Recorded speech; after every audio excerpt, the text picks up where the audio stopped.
نحمده ونصلي على رسوله الكريم اما بعد اعوذ باللہ من الشیطان الرجیم بسم اللہ الرحمن الرحیم۔ آج ہم صحیح بخاری کی حدیث نمبر 78 پڑھیں گے، جس میں ترجمہ اور مختصر تشریح بیان کی جائے گی۔ بسم اللہ الرحمن الرحیم۔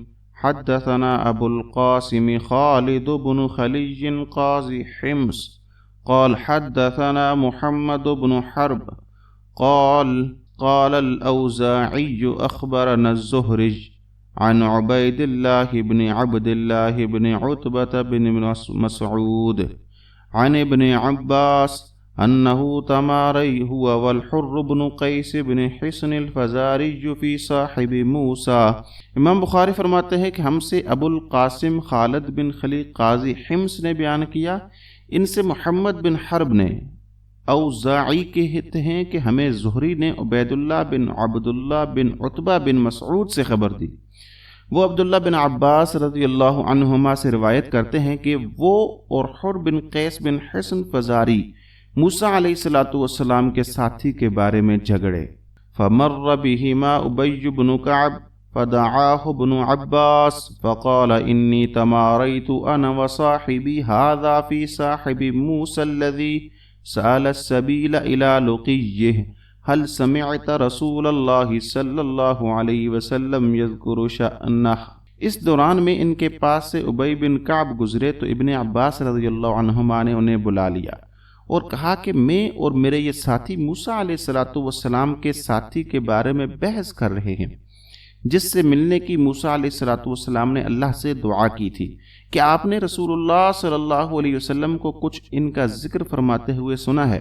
فقال ابی نعم سمعت النبی صلی اللہ علیہ وسلم یذکر شأنہ یقول بینما موسیٰ فی ملأ من بنی اسرائیل اذ جاءہ رجل فقال اتعلم احدا اعلم منک قال موسى لا فأوحى الله عز وجل إلى موسى بلا عبدنا خضر فسأل السبيل إلى لقيه۔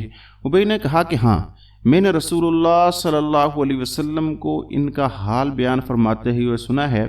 آپ فرما رہے تھے کہ ایک بار موسیٰ علیہ السلام بنی اسرائیل کی ایک جماعت میں تھے کہ اتنے میں ایک شخص آیا اور کہنے لگا کہ آپ جانتے ہیں کہ دنیا میں آپ سے بڑھ کر بھی کوئی عالم موجود ہے؟ موسیٰ علیہ السلام نے فرمایا کہ نہیں۔ تو اللہ تعالیٰ نے موسیٰ علیہ السلام پر وحی نازل کی کہ ہاں، ہمارا بندہ خضر علم میں تم سے بڑھ کر ہے۔ تو موسیٰ علیہ السلام نے ان سے ملنے کی راہ دریافت کی۔ فجعل اللہ له الحوت آیہ وقیل له اذا فقدت الحوت فارجع فإنك ستلقاه فكان موسى يتبع اثر الحوت في البحر فقال فتى موسى لموسى أرأيت إذ أوينا إلى الصخرة فإني نسيت الحوت وما أنسانيه إلا الشيطان أن أذكره۔ اس وقت اللہ تعالیٰ نے ان سے ملاقات کے لیے مچھلی کو نشانی قرار دیا اور ان سے کہہ دیا کہ جب تم مچھلی کو نہ پاؤ تو لوٹ جانا، تب تم خضر علیہ السلام سے ملاقات کر لو گے۔ موسیٰ علیہ السلام دریا میں مچھلی کے نشان کا انتظار کرتے رہے۔ تب ان کے خادم نے ان سے کہا کہ کیا آپ نے دیکھا تھا کہ جب ہم پتھر کے پاس تھے تو میں وہاں مچھلی بھول گیا اور مجھے شیطان ہی نے غافل کر دیا۔ قال موسیٰ ذالک ما كنا نبغی فارتدا علی آثارہما قصصا فوجدا خضرا فکان من شأنہما ما قص اللہ فی کتابہ۔ موسیٰ علیہ السلام نے کہا کہ ہم اسی مقام کے تو متلاشی تھے۔ تب وہ اپنے قدموں کے نشانوں پر باتیں کرتے ہوئے واپس لوٹے۔ وہاں خضر علیہ السلام کو انہوں نے پایا۔ پھر ان کا قصہ وہی ہے جو اللہ تعالیٰ نے اپنی کتاب میں بیان فرمایا ہے۔ ایک دن حضرت موسیٰ علیہ السلام بنی اسرائیل کی ایک جماعت کے درمیان موجود تھے۔ اتنے میں ایک شخص آیا اور اس نے موسیٰ علیہ السلام سے سوال کیا کہ آپ جانتے ہیں کہ دنیا میں آپ سے بڑھ کر کوئی عالم موجود ہے؟ موسیٰ علیہ السلام نے جواب دیا نہیں، میرے علم میں تو نہیں۔